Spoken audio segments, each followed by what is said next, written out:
वेदों में वाक तत्व या वैदिक त्रिक। यह सृष्टि किसी महान कवि की विलक्षण कविता है। वेदों में इसे सप्ततंतुमय यज्ञ कहा है। एक मन, एक प्राण और पंचभूत, इन 7 तंतुओं से कोई बुनने वाला इस पट को बुन रहा है। पंचभूत को वैदिक परिभाषा में वाक कहते हैं। 5 भूतों में आकाश सबसे सूक्ष्म है। आकाश का गुण शब्द या वाक है। अतः पंचभूतों के लिए वाक यह सरल प्रतीक मान लिया गया था। यह समस्त सृष्टि 5 भूतों की रचना है।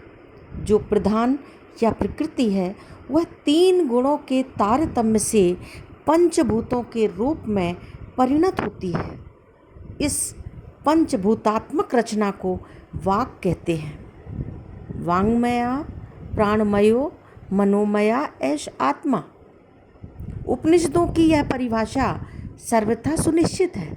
इसका अर्थ है कि जितनी भी अभिव्यक्त सृष्टि है उसके मूल में प्रज्ञा या मनस्तत्व, प्राण तत्व और पंचभूत, इनकी सत्ता है। मन, प्राण, वाक का त्रिक क्रमशः सत्व, रज और तम कहा जाता है। यह त्रिक विश्व रचना का आधार है। सृष्टि की वैदिक कल्पना त्रिक पर समाश्रित है। 3 लोक, 3 देव, 3 छंद, 3 मात्राएं आदि अनेक रूपों में त्रिक की व्याख्या की जा सकती है। मैत्रायणी उपनिषद में त्रिक की अति सुंदर व्याख्या पाई जाती है। वहाँ कहा गया है कि ये जो आ, उ, मा, ओम अक्षर है वे ही उस त्रिपाद ब्रह्म की भास्वती तनु है। त्रिपाद ब्रह्म की आ, उ और मा की भास्वती तनु है जिसे ओम कहते हैं। स्त्री, पुरुष, नपुंसक, यह लिंगवती तनु है। अग्नि, वायु, आदित्य, इन तीनों का नाम भास्वती तनु है। ब्रह्मा, रुद्र, विष्णु, यह अधिपतिवती तनु है। ऋक्, यजु, साम, यह विज्ञानवती तनु है। भू, भुवा, स्वा, यह लोकवती। भूत, भव्य, भविष्यत, यह कालवती। प्राण, अग्नि, सूर्य, यह प्राणवती।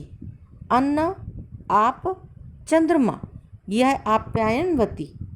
गार्हपत्य, दक्षिणाग्नि, आहवनीय, यह मुखवती। बुद्धि, मन, अहंकार, यह चेतनवती। और प्राण, अपान और व्यान, यह प्राणवती तनु है। ये सब प्रजापति के ही रूप हैं, ईश्वर के ही रूप हैं।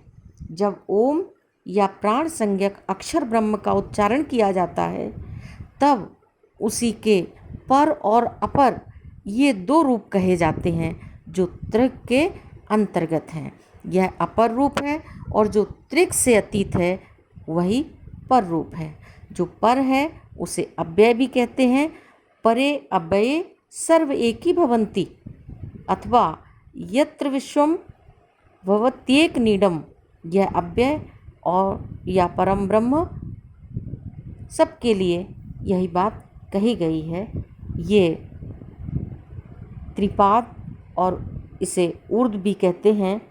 वास्तव में ऋषियों ने जो बात कही है वो सच है कि यह सृष्टि किसी महान कवि की विलक्षण कविता है।